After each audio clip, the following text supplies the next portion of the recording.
ท่านสาธุชนผู้มีความสนใจในธรรมทั้งหลายการบรรยายปาฐกถาธรรมในวันนี้อาตมาจะได้กล่าวโดยหัวข้อว่าธรรมะในฐานะที่เป็นตัวแท้ของศาสนา คงจะมีหลายท่านมีความเชื่องนว่าอะไรเป็นตัวแท้ของศาสนาทำไมต้องมีตัวแท้หรือตัวไม่แท้ของศาสนานั่นแหละคือปัญหาที่จะต้องทำความเข้าใจกันให้เพียงพอ และจะได้ทำความเข้าใจกันในวันนี้ตัวแท้ของศาสนาอยู่ที่ไหนจะต้องเข้าใจให้ถูกต้องว่าตัวแท้ของศาสนามิได้อยู่ที่ศาสนวัตถุศาสนพิธีศาสนบุคคลหรือแม้แต่ศาสนธรรม ที่ชอบเรียกกันสิ่งเหล่านั้นเป็นอุปกรณ์บ้างเป็นที่ตั้งเป็นที่อาศัยเป็นผู้ดำเนินงานหรือเป็นระเบียบงานที่จะต้องดำเนินบ้างกว่าจะเกิดผลเป็นตัวแท้ของสิ่งที่เรียกว่าศาสนาขึ้นมาศาสนวัตถุศักดิ์สิทธิ์ในศาสนาวัตถุที่เป็นสัญลักษณ์ ของพระศาสนากระทั่งสถานที่ที่เกี่ยวกับศาสนาเหล่านี้ก็ยังไม่ใช่ตัวแท้ของศาสนา เป็นเพียงที่ตั้งที่อาศัยประกอบในส่วนภายนอกวัตถุศักดิ์สิทธิ์เช่นพระเครื่องที่แขวนคอเป็นต้นก็ยังไม่ใช่ตัวแท้ของศาสนาแต่อาจจะใช้เป็นอุปกรณ์สำหรับเข้าถึงตัวแท้ของศาสนาก็ได้สำหรับศาสนพิธีศาสนกิจนี่มันก็เป็นเรื่องของพิธีเรื่องของกิจกรรมที่เกี่ยวกับศาสนาศาสนาตัวแท้อยู่ที่ตรงไหนจะต้องคอยดูกันต่อไปที่เรียกกันว่าศาสนาบุคคลที่เกี่ยวกับศาสนามีพระผู้ปฏิบัติมีเจ้าหน้าที่ที่ดำเนินงานเกี่ยวกับศาสนาแม้แต่คนเฝ้าวัดเฝ้าศาลามันก็ยังรวมอยู่ในคำว่าศาสนาบุคคลไม่ใช่ตัวแท้ของศาสนานี่แม้แต่ศาสนธรรมที่เป็นตัวหลักวิชาเป็นรูปแบบของการปฏิบัติที่ปฏิบัติอยู่ นี่ก็เป็นเรื่องวิชาเป็นเรื่องการปฏิบัติเพื่อให้ได้รู้ถึงตัวแท้ของศาสนา ที่ตัวแท้ของศาสนาอยู่ที่ไหน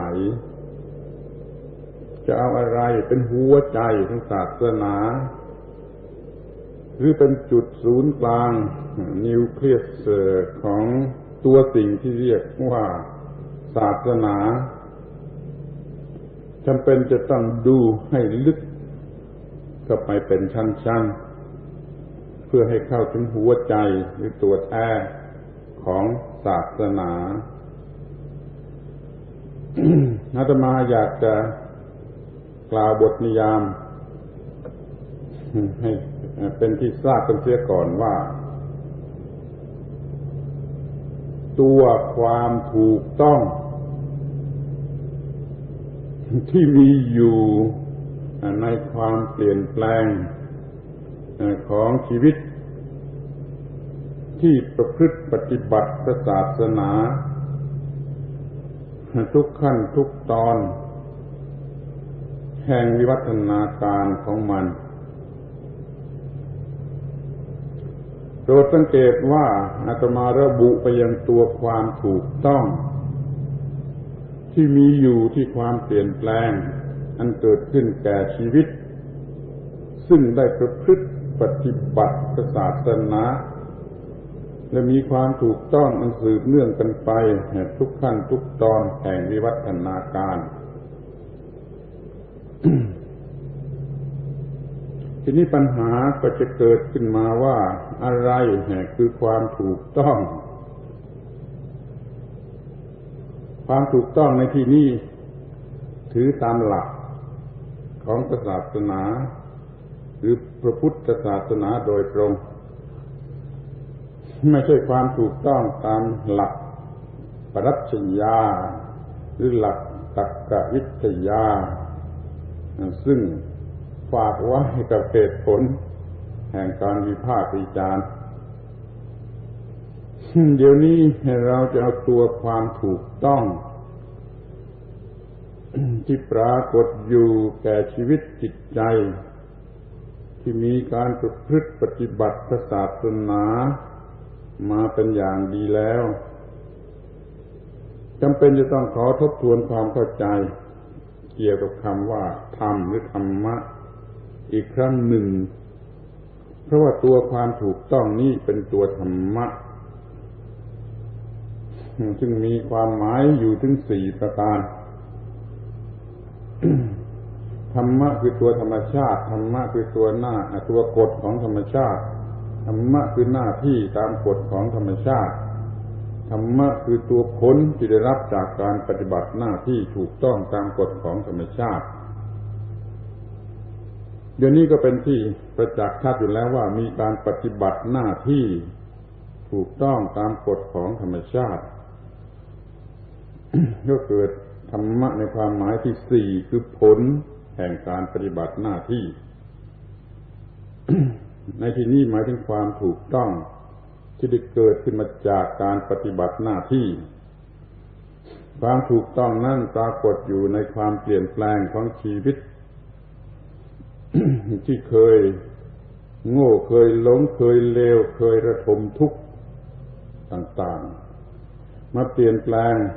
ไปในทางที่ตรงกันข้ามเพราะมันมีตัวความถูกต้อง คำว่าถูกต้องตามหลักของพระพุทธศาสนานั้นหมายถึงมีลักษณะ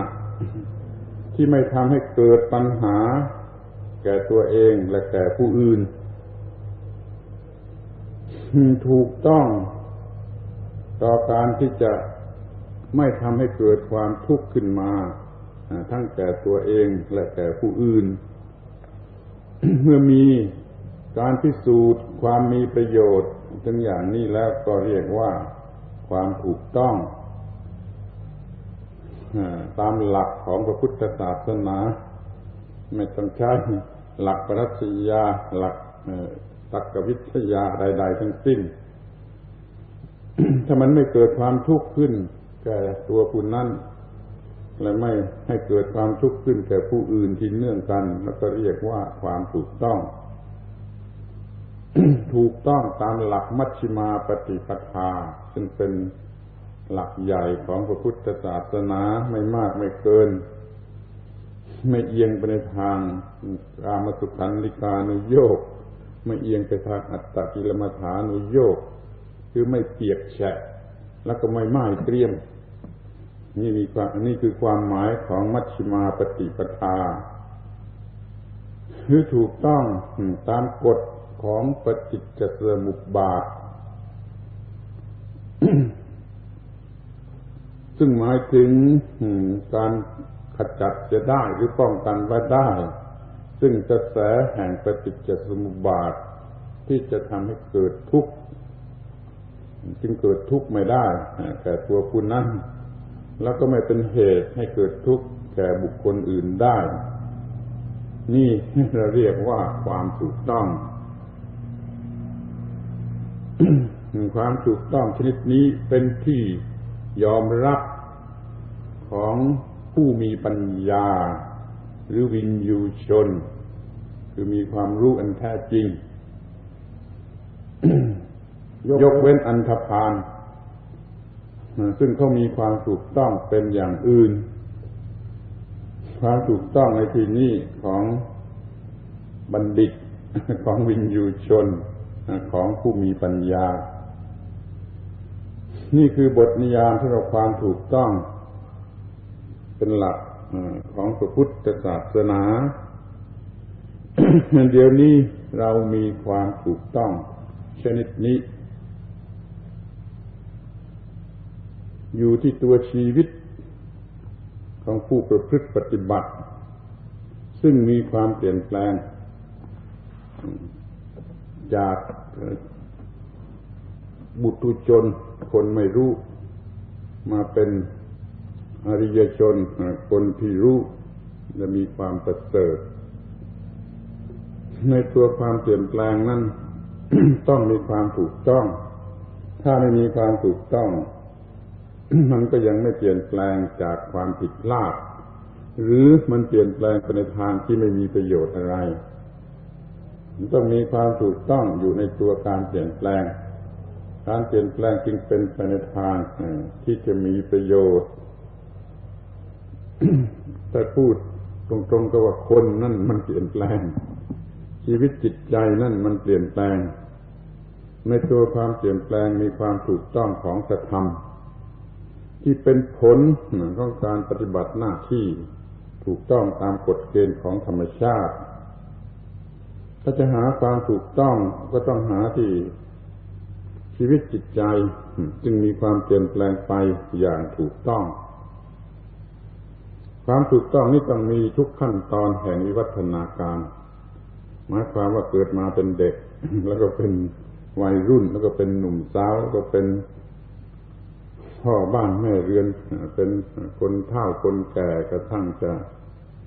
น่าวข้าวโลงไปในที่สุดทุกตอนต้องมีความถูกต้องนี่เรียกว่าถูกต้องทุกขั้นตอนแห่งวิวัฒนาการของชีวิตขอให้สนใจให้รู้จักความถูกต้องดังที่กล่าวนี้ก็จะพบ ตัวแท้ของสิ่งที่เรียกว่าพระศาสนาตัวแท้ของศาสนาไม่ได้อยู่ภายนอกของบุคคลพระพุทธเจ้าท่านได้ตรัสว่าโลกก็ดีเหตุให้เกิดโลกก็ดีความดับสนิทแห่งโลกก็ดีทางถึงความดับสนิทแห่งโลกก็ดีตถาคตบัญญัติว่ามีอยู่ดูได้ในร่างกายยาวาหนึ่งที่ยังเป็น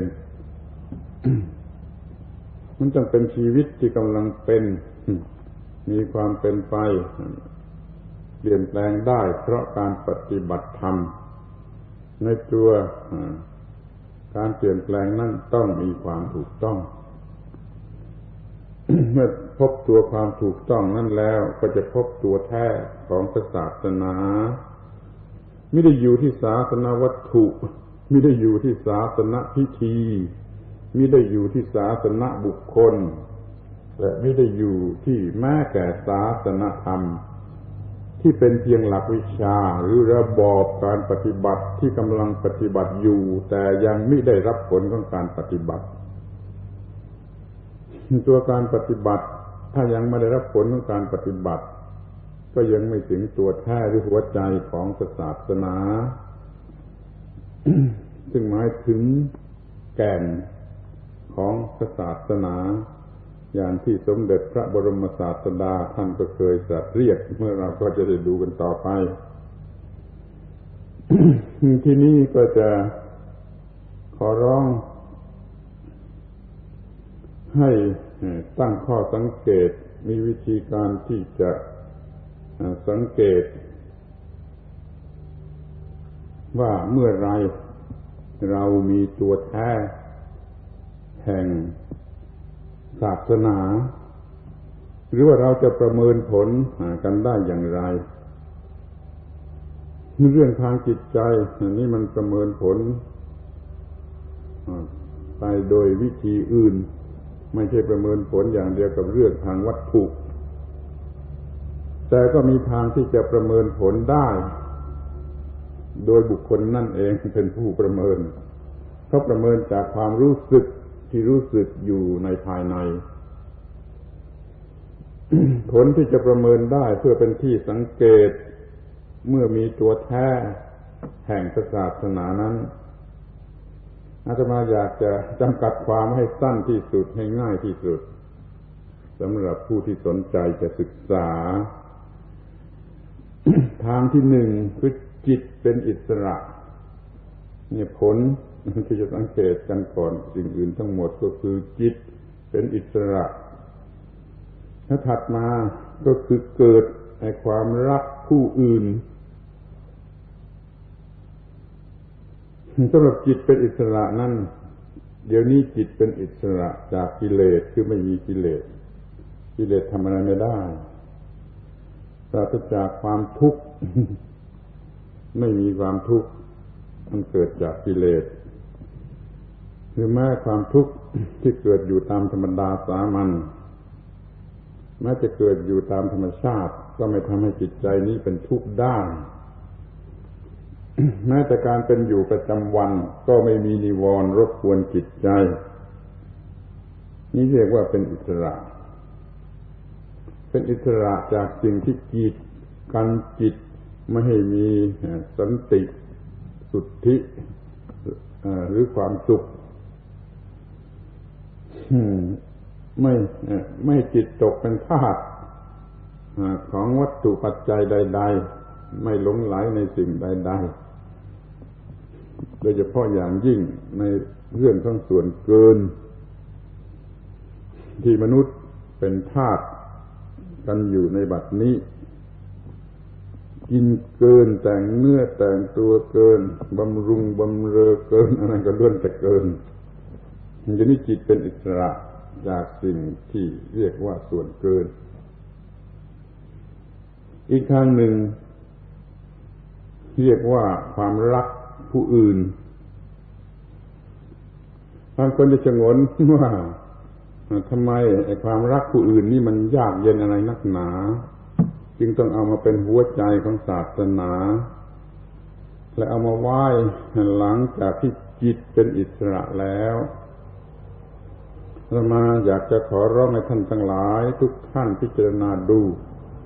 ว่าความรักผู้อื่นนี่มันยากหรือง่ายสักเท่าไหร่ อาตมาอยากจะพูดว่าความรักผู้อื่นนั่นกำลังหาไม่ได้ในโลกนี้ยิ่งขึ้นทุกทีรักผู้อื่นในที่นี้หมายถึงรักผู้อื่นจริงๆไม่ใช่รักลูกรักเมียรักผัวรักเพื่อนที่มีประโยชน์ร่วมกันผูกพันกันอย่างนี้มันไม่ใช่ผู้อื่นมันเป็นตัวเองอีกส่วนหนึ่งอย่าไปเรียกว่าผู้อื่นถ้ารักผู้อื่นหมายความว่ารักผู้อื่นจริงๆรักเพื่อนบ้านจริงๆที่ไม่ใช่ลูกไม่ใช่เมียไม่ใช่เพื่อนกินเหล้าเมายาไม่ใช่เพื่อนกอบโกยไม่ใช่เพื่อนสมคบกันหาประโยชน์เป็นพรรคเป็นพวกอย่างนี้พวกเหล่านี้มันรวมอยู่ในตัวเองเป็นส่วนของตัวเองที่จะหาประโยชน์ให้แก่ตัวเอง ถ้ารักผู้อื่นมันต้องหมายถึงผู้อื่นจริงๆขอให้พิจารณาดูว่าใครบ้างกำลังรักผู้อื่นมันต้องมีจิตใจที่เป็นอิสระหลุดพ้นจากความเห็นแก่ตัวแล้วเท่านั้นจึงจะรักผู้อื่นได้มิฉะนั้นแล้วก็มันยากที่จะรักผู้อื่นเราจะกล่าวได้ว่าความรักผู้อื่นในโลกนี้เดี๋ยวนี้อาจจะหาทำยาหยอดตาก็ไม่ได้อย่าว่าแต่จะหามาดูเล่นมากๆเลยคือมาดูให้ชื่นอกชื่นใจเลยหาทำยาหยอดตาก็แทบจะไม่ได้ทุกคนไปสำนึกดูถึงความรู้สึกของตัวเองเรายังรักผู้อื่นไม่ได้ เรากลัวเขาจะสวยกว่าเราเราก็ไม่รักเขาเรากลัวเขาจะแต่งตัวสวยกว่าเราเราก็ไม่รักเขา จะมีอะไรที่ดีกว่าเราเราก็ไม่รักเขาเขาจะมีเครื่องเพชรเครื่องพลอยเท่าเราเราก็ไม่รักเขาเขาจะมีรถยนต์หรือมีบ้านดีสวยแพงกว่าเราเราก็ไม่รักเขาเขาจะมีเกียรติยศมากกว่าเราเราก็ไม่รักเขาเขาเป็นคู่แข่งขันคู่ช่วงชิงคู่อิจฉาริษยาในการงานในชีวิตประจำวันในการเป็นอยู่เราก็ไม่รักเขา นี่ตัวอย่างง่ายๆตัวอย่างต่ำๆที่เด็กก็พอจะเข้าใจได้และผู้ใหญ่ก็พอจะรู้สึกเพราะว่าเคยเป็นเด็กมาแล้วว่าเรายากที่จะรักผู้อื่นเปิดจิตใจของตัวเองดูค้นหาให้พบความรักผู้อื่นรักลูกรักเมียรักผัวนี่ยกเว้นนี่ไม่ใช่ผู้อื่นต้องเป็นผู้อื่นจริงๆมันจะมีได้ก็แต่พระอรหันต์ผู้หมดกิเลสแล้วหรือจอมพระอรหันต์คือพระสัมมาสัมพุทธเจ้าเท่านั้น ที่จะรักผู้อื่นได้จริงๆถ้ายังมีกิเลสที่เป็นเหตุให้เห็นแก่ตัวอยู่แล้วมันก็ครอบงำจิตใจของคุณนั้นไม่ให้รอดไม่ให้ลอดออกไปรักผู้อื่นได้ต้องทำลายความเห็นแก่ตัวได้แล้วเท่านั้นจึงจะรักผู้อื่นได้นี่ขอให้สังเกตดูดีๆตามหลักศาสนาว่าถ้ายังมีอหังการะมมังการะมานานุสัยแล้วไม่มีทางที่จะรักผู้อื่นสิ่งนั้นคือความเคยชินแห่งความยึดถือมั่นหมายว่าเราว่าของเราปุถุชนทุกคนมีความเคยชินแห่งความมั่นหมายว่ากูว่าของกูอยู่เป็นนิสัยนี่คือสิ่งที่ทำให้รักผู้อื่นไม่ได้มันต้องหมดอหังการะมมังการะมานานุสัยแล้วจึงจะรักผู้อื่นได้มันจึงมีแต่พระอรหันต์เท่านั้น เว้นแต่ว่าเขาจะมีจิตเป็นอิสระหลังจากที่ได้เข้าถึงตัวแท้แห่งศาสนาแล้วอย่างที่กล่าวมาหยกๆว่ามีความถูกต้องอยู่ในความเปลี่ยนแปลงแห่งชีวิตของผู้ประพฤติปฏิบัติธรรมะถูกต้องตามกฎของธรรมชาติถึงที่สุดถึงตัวแท้ของศาสนาก็คือจิตเป็นอิสระจิตเป็นอิสระก็รักผู้อื่นได้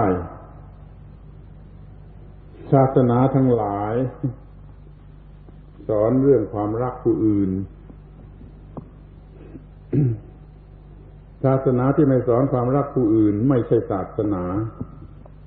ศาสนาคริสเตียนดูจะเน้นมากที่สุดเท่าที่ปรากฏอยู่ศาสนาพุทธก็เน้นความรักผู้อื่นในอุดมคติของพระโพธิสัตว์ด้วยถือหลักว่าสัตว์ทั้งหลายเป็นเพื่อนทุกข์เกิดแก่เจ็บตายด้วยกันทั้งหมดทั้งสิ้นนี่แหละจะต้องรักผู้อื่นไม่รักผู้อื่นแต่ปากพูดว่าสัตว์ทั้งหลายเป็นเพื่อนทุกข์เกิดแก่เจ็บตายด้วยกันทั้งหมดทั้งสิ้นนี่คือคนโกหกเป็นพุทธบริษัทที่โกหก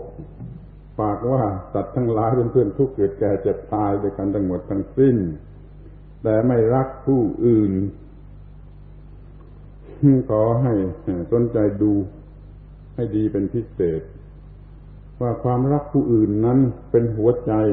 ของทุกๆศาสนาถ้ามีความรักผู้อื่นแล้วเราฆ่าเขาไม่ได้ถ้าเรามีความรักผู้อื่นแล้วเราลักขโมยของเขาไม่ได้เรารักผู้อื่นแล้วเราล่วงกาเมในของรักของใครของผู้อื่นไม่ได้เรารักผู้อื่นแล้วเราพูดโกหกพูดเท็จพูดหลอกลวงไม่ได้เรารักผู้อื่นแล้วเราก็จะไม่ทำตนให้เป็นคนมึนเมาด้วยของเมาซึ่งมันกระทบกระทั่งผู้อื่นเรารักผู้อื่นแล้วเราก็ไม่กินเกินเราจะได้มีอะไรเหลือไว้ช่วยสงเคราะห์ผู้อื่น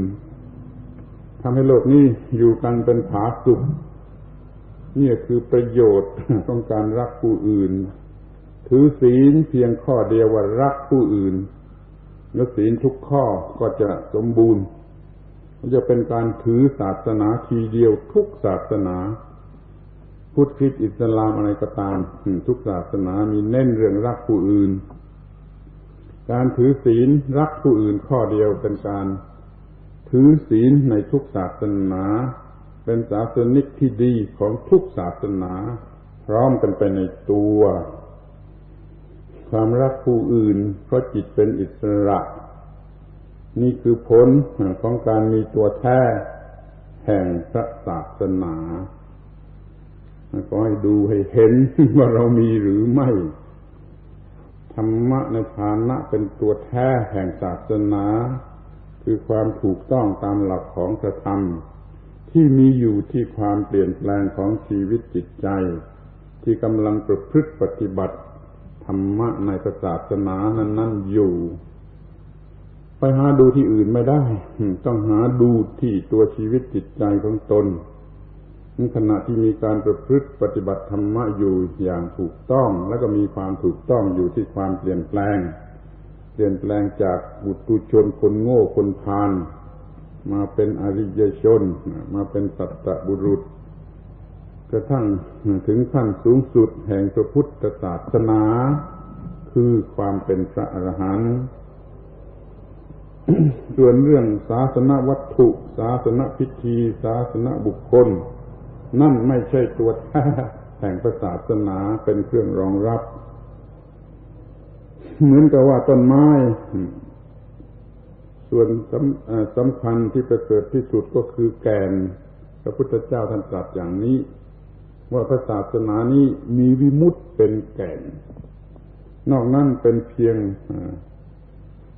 ของรอบนอกเป็นขุยแห้งๆอยู่ที่เปลือกหรือว่าเป็นเปลือกชั้นนอกสุดแล้วก็เป็นเปลือกชั้นในแล้วก็ถึงกระพี้แล้วจึงจะถึงแก่นแห่งไม้นั้นศาสนวัตถุศาสนพิธีศาสนบุคคลศาสนาอะไรก็ตามเนี่ยเป็นเพียงขุยแห้งๆที่เปลือกนอกเป็นเปลือกชั้นนอกเป็นเปลือกชั้นในแล้วก็เป็นกระพี้กว่าจะถึงแก่นคือวิมุตติคือความถูกต้องของจิตใจจนจิตเป็นอิสระออกมาเป็นบุคคลที่รักผู้อื่นได้แก่นคือวิมุตตินี้กล่าวตามพระพุทธภาษิตในพระบาลีเมื่อใดจิตวิมุตติหลุดเป็นอิสระออกมาได้จากความมีตัวกูของกูเมื่อนั่นแหละ คือแก่นแท้ของศาสนาเป็นตัวแท้ของศาสนาเป็นตัวธรรมะที่ในฐานะเป็นตัวแท้ของศาสนาเน้นลงไปที่ตัวความถูกต้องที่มีอยู่ในกระแสแห่งความเปลี่ยนแปลงของมนุษย์เราที่ปฏิบัติธรรมะถูกต้องแล้วเกิดความเปลี่ยนแปลงในชีวิตและเป็นไปได้ตามขั้นตอนแห่งวิวัฒนาการจึงเป็นเรื่องที่ยืดยาวมีความเปลี่ยนแปลงกว่าจะถึงที่สุดแต่ว่าในกระแสแห่งความเปลี่ยนแปลงนั้นต้องมีความถูกต้องของการประพฤติปฏิบัติจนเกิดผลขึ้นมาขอให้มีตัวแท้ของศาสนาที่นี่